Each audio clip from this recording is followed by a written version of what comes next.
All right. Hello. We're back again today at the Digital Marketing Playground. And today we're excited to have a guest with us, Chris Williams. He runs the Elite Agency Inner Circle and also owns his own successful agency as well. So not only is he, an agency owner like we all are, or most of us are, he's also running this Elite Agency Inner Circle that focuses on creating your own mastermind, right? Chris, why don't we just kind of dive right on into it? We don't waste time here. We don't give, any softballs. Let's get right into it and start talking about, kind of what, I'll just give this. We've had the opportunity to meet Chris and talk with him a little bit. And I mean, the first thing anytime you get on a call with Chris, he's like, what can I do for you? Mm-hmm. That's the first thing he always asks. And it's very genuine. It's not this, hey, what can I do for you to really get something in return, right? That's why we brought him on. We wanted to give some tips, some tricks I think he's going to give us today in regards to running your own mastermind, that type of stuff. So want to kind of open the table there for you, Chris, and kind of go from there. Michael and Brittany, thanks. It's so fun to be here. First of all, so let me just say this about what can I do for you or whatever that kind of question is. Thanks. That's really kind. If that's in me, it is because of people before me doing the same thing, right? We've all been invested in. And for me, even though I've paid for a bunch of professional coaches or masterminds or therapists to help me with like real issues in my life, it's the people that did that for free that like just poured into me over the course of the past 20 years or so that I am like eternally grateful for. That could make me cry if I kept going on that path, because people pay it forward.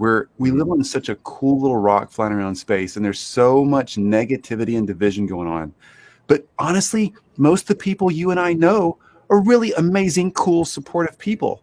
Yeah. I just want to cut the crap and hang out with the awesome people like you guys. So thanks for letting me be here. I think that gets back to something I've used to talk to in the past. One of the first things I did was join a Skype group with people like Darren Shaw, Mike Blumenthal, Joy Hawkins, some bigger names in local search. Mm-hmm. And at first they're like, hey, share your ideas. And I was like, what?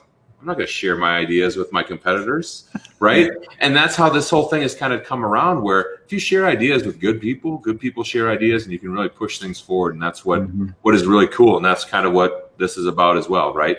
Yeah. So tell us a little bit about, do you want to talk about the Inner Circle first, or do you want to talk about your agency first? No, let's talk about the mastermind stuff, because that's really what that. A lot of us have agencies in our own right that are just serving the clients we serve. We serve a bunch of surgeons and subspecialties at our done-for-you agency. So that's probably boring for this group. Most of my time now is spent working in our mastermind training. So we teach agency owners how to have highly effective and profitable agencies. And we teach agency owners and experts. A lot of them want to have their own masterminds now, like we created. So we teach how to build high-ticket masterminds. And that's really what's captured my attention over the past 2 or 3 years, because going from someone who's honestly kind of gotten a little bored running my own digital agency. I hope my clients aren't listening. Y'all are the most exciting people ever. No, but get a little bored with the repetition of that.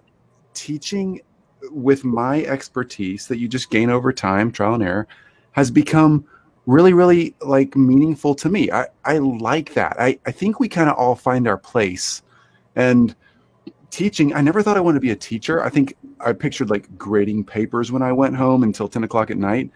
But teaching people that are in business is really, really fun, because they're like students who do stuff and don't send you homework to check. It's the best thing ever. And you get paid for it. So yeah, that's how we've begun to transition over the past several years, our information on our systems that we've built and all the things we figured out into, oh, here's how you can do it too. And I think it's cool that most people out there are already doing some one-on-one coaching and consulting. Even if they don't realize it, they've like figured out their thing. Then people see them doing it and they're like, hey, can I grab you a cup of coffee and pick your brain on a few things? Or can I jump on a Zoom call and ask you a few questions? When you start getting that, then you know you've got something that you can sell from an information standpoint. And Masterminds is kind of where it went. Yeah, I think that's a good point, because we always talk about how much is your time worth, and you've created a way to get paid for your time instead of just being like the nice, CEO that comes along and just gives guidance. So it's very smart. I think one of the fun things that you said when we first met was, I saw all these people doing masterminds, and then it like came full circle, and like then now you're teaching people how to do masterminds. Like it was like one of those things that you were like, it kind of fell on your doorstep a little bit. Yeah. So I took this course by, I think his name is David Sean Garland.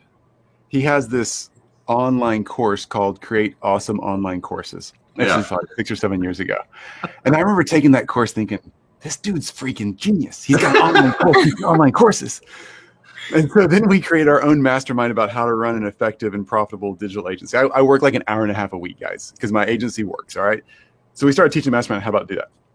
Basically, it's a 4-hour work week. We just turned it into a mastermind. Okay.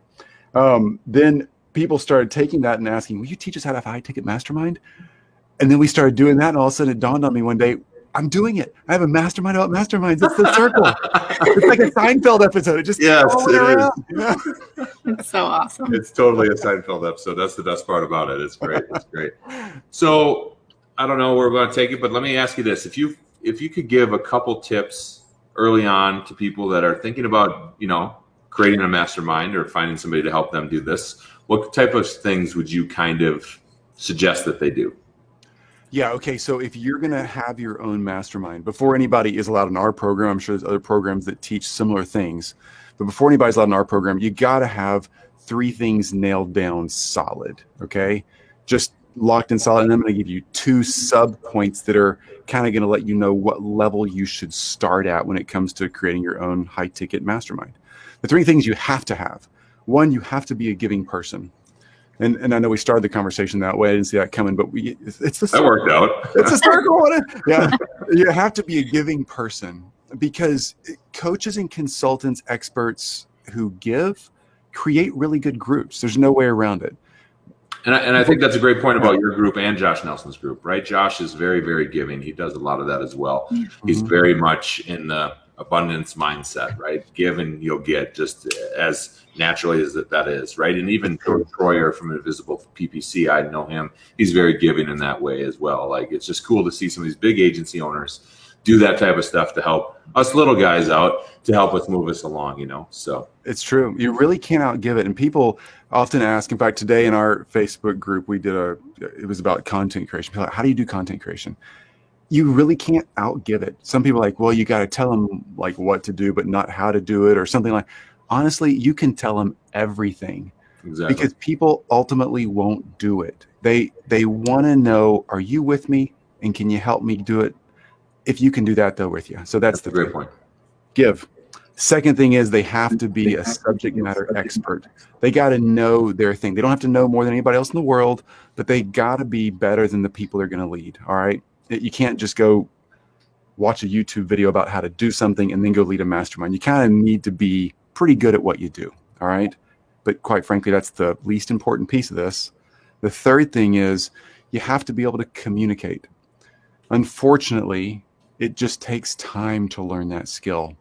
And if you hate the camera, you hate microphones, and you never want to be on Zoom calls with people, then leading a mastermind, at least at this stage in your life, might not be the right thing. Go start doing Facebook Lives 4 or 5 days a week in a group. Go jump on Clubhouse. Go get on Pinterest or Instagram, whatever you like doing, and just show up and do things and practice that camera skill, storytelling skill. Don't overthink it. Just do it, and it'll get natural. So you have to be a giver, you have to be an expert, and you have to be pretty comfortable hanging out with people online.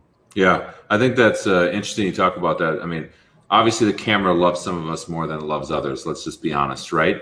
But there was a time where I would not get on camera, and literally I was at a group meeting, and they got up and said, you have to pull out your phone right now, and you have to do this. Otherwise, you won't ever do it. And I was at the point where I finally was like, fine, I'm going to look like a dummy, which I still do, but I put it up, and you do it. And as soon as you do it, that broke down all the barriers for me. And now, right, Brittany and I, we do a Facebook Live once a week, something like that, right? And now we're doing it all the time. And obviously it's easier with somebody that looks like her, right? And it just makes it significantly easier to do this stuff. But it's good to have, like you said, a giving, in the giving mindset, the subject matter expert. A lot of us, I always kind of say there's 2 things: act as if, right? Like you act as if you've been there before. And I learned that from my refereeing world. And two, you probably are one of the smarter people in the room on that subject of whatever you're talking about, if you've spent the time doing it, right? Mhm. If you have, then you usually are. Right now, are you Maxim Gladwell's 10,000 hours? Maybe not yet, but maybe you'll get there, right? That type of stuff. So You'll figure it out. Yeah, and then the way that you communicate obviously is very key in that space. So And it just takes practice, and there's no other way around it. And it's not based on how many people liked my video or commented. Like, don't overthink that stuff. You just gotta show up and practice staring at the stinking camera lens and talking naturally and not worrying about it. Kind of when you stop worrying about it. The first couple months of doing it, Brittany, you know this. You're obviously a person who's good on camera because you connect with the camera lens. It has nothing to do with our hair color or how we got our hair cut that weekend. What matters is, are we looking at the lens and are we really empathizing with the people we talk about? That's why Brittany connects well on camera. It's her skill set. Yes. It works. Thank you. So keep it up. Yeah. Bottom line. Yeah, go ahead, Brittany. Yeah. I was going to say, so knowing that we're talking to a lot of agency owners right now who have their own niches like you do, what would you say are those things to master before they start to teach? Is it sales? Is it digital marketing? What is it that you think are kind of the foundational aspects of becoming an industry expert or someone in that niche? Yeah, so ultimately, this is going to sound backwards to a lot of people. Your expertise and what you might teach in a mastermind, let's say I'm in a mastermind for 8 or 12 weeks or whatever, teach a bunch of cool people my expertise, and I want to think through my syllabus and get it all. That's less important. In fact, in our training, we don't even let people go there. We say, here's a Google Doc. If you got ideas, dump them and forget it. Okay, let's get back to prospecting organically and lead gen and selling. That's just the most hated thing ever, because we're all like, oh my gosh, it's so painful. But when you do real organic prospecting in that early stage of building your first several groups, you learn so much. The data that's there is incredible if you do it right and measure of what they need to transform their lives. And once you see that, it not only tells you what should be in your mastermind, but it tells you what they're going to buy. And it tells you the value of what they're going to buy. And all of a sudden you realize, oh my gosh, these people will pay a lot more than I thought my information was worth to have their problem solved for them, because they don't want to take the time and effort to figure it out on their own. They want to pay for that. Yeah. You know, we all have our pain points where we're worth more money than we have time, or worth more time and we have more money. It depends on your value set at that moment. But we can't I used to be so guilty of this. I would say, oh, that's too much. I can't sell whatever service or product for that much because it's expensive. Well, that's expensive to me. That's me thinking that. It's not, I'm not the one buying it. I'm the one selling it. So I need to sell at the price that they want to pay, you know? Yeah. I think it's a really good point. I would like to know one quick tip. What is your tip to sit? Because Brittany, I think, what do you say? You have something right next to the lens, a little. Oh, I used to. Before I was really good at like looking at the camera, I used to have a little sticky up there that was just like, look here. Smile. But obviously now I kind of just know to look at the dot and just talk to it. Chris, what's your tip in that space? Oh, you're going to love this. So this is a picture of Jill and I. Jill, we've been together since we were 17. Wow. And I'm only like 23 now, so that's 5 years. That's not long, yeah.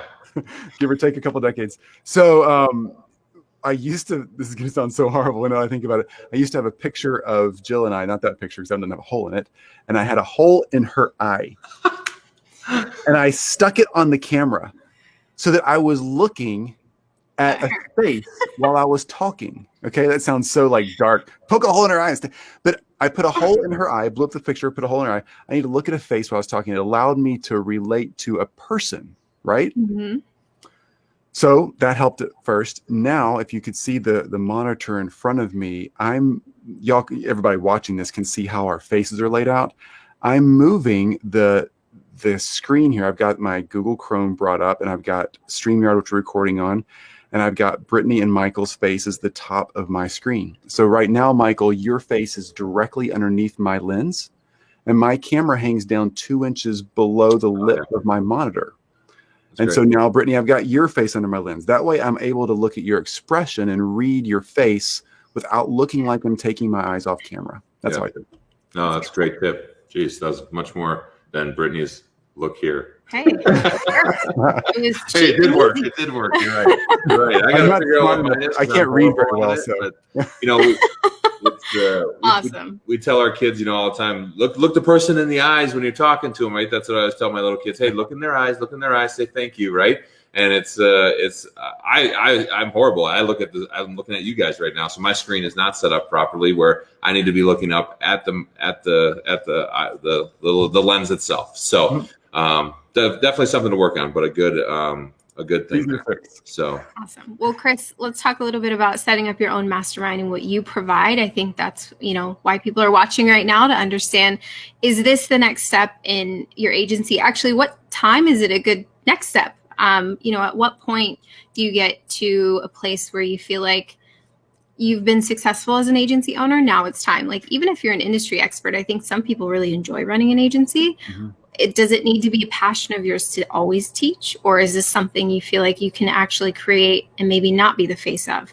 Can they have people in their agency do it? Like, Michael and I do it together a lot, but I also do it solo. He does it solo. So do you think it always needs to be the agency owner doing this? Yeah, it can go either way. So we've done models on both for people that come in our group. So the bottom line is, the person that's attracting the audience to a podcast or a Facebook group or whatever, the person who's leading and teaching the mastermind needs to be engaged in that attraction model, because people begin to know, like, and trust you in the branding, and that branding needs to carry through to delivery. Otherwise, they might not trust the person who's delivering the content. Even that person's more of an expert. They emotionally got to know, like, and trust that person who's in the branding. So that's the first key with making that transition. If you don't want to be the face, if you do want to be the face of it and you do enjoy teaching, then that's a good indication of this might be for you. If you hate teaching and you hate like brand engagement and you don't want to have anything to do with any kind of outreach, then this is not for you. It's not. We have a couple of SEO type experts in our mastermind, for instance, and some of them have someone else teaching their mastermind and being the face of their brand because they want to stay in a cave and do code all day. Some of them love talking to the camera, so they get to be the face of their brand and do the teaching. So if you hate teaching, hate being on camera, not for you. If you love it, Right. Might want to think about it. The other thing, Brittany, to answer that question again a little more directly, is if you have people asking you for your advice for free, they want to jump on a quick call, they want to send you messages, emails, whatever, just to kind of ping ideas off of you, that means they trust you. They know, like, and trust you. They should be paying for the information. I'm not trying to sock it to them, but if there's one, there's 100. If there's 5, there's 500. If you got 10 of them, you got 1,000 of them. There's a lot of people out there who want what you've got. They just simply need to have a pathway to be able to jump on board.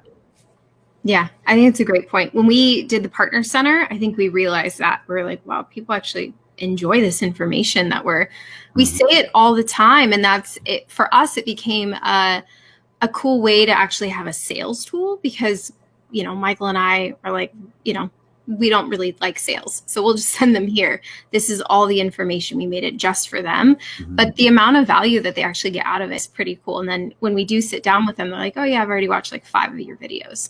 Well, 5. When people say like I watched 12 hours of us. Oh yeah, we did have someone say that. Wow, we did that many videos in that thing? Jeez. A little bit. Dang, get a life. I know my content's pretty boring. I mean, come on, right? I know. It's not that exciting. I usually am like, you're probably tired of hearing my voice, so I'll make it quick. Yeah. Cool. All right, Chris. So what are the next steps for people who are interested in this, specifically with you, to get started, or how do they reach out to you? You can reach out on our Facebook group is the best way to do that. All of our social media channels are Chris Williams HQ. You type in Chris Williams HQ on whatever platform you're on, you'll find us. Reach out on one of those platforms. Facebook, we have a huge Facebook group with some great people in there that can help you. And we have tons of free content in there, like to just get you started. But ultimately, if you're finding yourself in a place where you're like, I want another revenue stream, and I particularly want a revenue stream that kind of cross correlates. Sorry, I'm an investment advisor background, that cross correlates with your done for you service. Meaning, in done for you services often kind of dry up or get a little weak during recessions, and information systems and services go through the roof. If you want a business model that takes care of the ups and downs, adding a teaching model to a done for you service makes a lot of sense. If you're someone who does one-on-one consulting already, and you're already taking people through some sort of training and discovery process to help them transform, a group coaching program just allows you to scale that and actually be much more profitable for way less time. If you're like me and tried launching 5, oh my gosh, great, awesome online courses. I tried it. 5 online courses. I spent over $100,000 in ad spend. I sold one freaking course for $2,000, and the dude never even logged in. If you're like an idiot like me, then starting a mastermind allows you to get paid while you're paid very well, while you're building the organic attraction, understanding the market, and figuring all that out. So when you do launch the recorded version of your mastermind, turns into an e-course, it sells like hotcakes. It's a way to get paid while you're doing it. If that's where you are, just jump in, find me on social media somewhere, Chris Williams HQ, shoot a message, and we'll figure out a way to talk and see if it's right for you. Yeah, we'll share all of your links for sure. Cool. Awesome. What's the average a course goes for, just to give these guys an idea of how much they can make? So we say a minimum of $5,000 per seat if you're running a mastermind. If you're showing up live for people, we're not talking 500 or $1,000, a minimum $5K. But most of the people that come through our group, within a few months, some people are kind of chicken when it comes to their first group. I can sell it for $10K. Are you sure? By their second or third group, they're selling for $20,000 to $50,000 per seat usually, and they're usually getting 5 to 10 people per 12 to 8 week cycle into a new group. So most of them cross the 100 and a little more per month revenue, 100K or more per month revenue within 6 months, I'd say. Our goal is to build $1 million masterminds. That's where we're at, and it works. It's taken. Here's another way to think about it. It's taking somebody who's a really good driver and can totally crush 110 miles an hour when their Toyota Camry Max is out in the interstate, and they're just killing it. We're just putting them in a Formula One race car, giving them a pit crew and a crew chief, and saying, "Go around a few laps, see how this feels." And they come around, we tune it up a little more, go around a few more times. Now we're going, and that's the goal here. Great driver, just putting them in a better vehicle. Cool. That makes sense. Awesome. Cool. Any last words? Anything else you'd like to add? Oh, heck yeah. Easy. You're watching this. You're watching Brittany and Michael and Chris. How exciting is that? If you're in this community, you should be leaning in on Brittany and Michael. We all of us, the three of us, get to speak at a lot of cool places and do a lot of fun things. But the real purpose that we do this is not because we're all bored. It's because somebody's paid it forward for us. And when you see somebody like Brittany and Michael paying it forward and you're in their group, send them a message, thank them for one, but also ask them the questions you've got. They built this group to answer your questions and help you move forward. So don't be shy, reach out. We do the same in our group. Just ask the questions. They can get you the resources you need, make the connections you need, and get you from where you are to where you want to be. And when I learned to do that with the experts, I leaned in on just being okay, I got a real question. I don't know how to do this. Somebody can help me crack the code. So lean in on Michael and Brittany. Ask your question. Yeah, I think that's a great point. I'm huge on mentorship, right? I got the Division I refereeing basketball to the NBA because of mentorship. I got to my agency level because of mentors. I had to find people that were one level above me to help train and teach you how to get to that next level. And you get to shorten that timeline when you have those people in your corner, right? And that's the purpose of these types of groups, mm-hmm. to get information to help shorten those things. And then, obviously at some point, hopefully you see the value and you move forward with somebody like Chris or other, whatever that may be. So did you just drop a Division I to NBA line? Do you play for NBA? No, I refereed. Most people that are in this group know that I did that, right? So it's always kind of part of the cool drop. I was just trying to think what could I don't know. I used to walk on curbs, and then I figured out how to walk on a slack line. Whew, man, stepping up right there, right? I'll say this: having something like that does get people to pay attention, right? They're like, "Oh, what did you just say?" Instead of zoning off in a You conversation. can balance while walking on a street curb, Chris. Yeah. I'm in. Yeah, exactly. Chris Williams runs the Elite Agency Inner Circle, also a successful agency, as we mentioned. Reach out to him, see if you have any questions, comments. Join his group. He's there to help. I know that group's very giving in itself, so definitely jump online and find him online. We'll post it with this video as well. Have a great day, everybody. We'll see you later.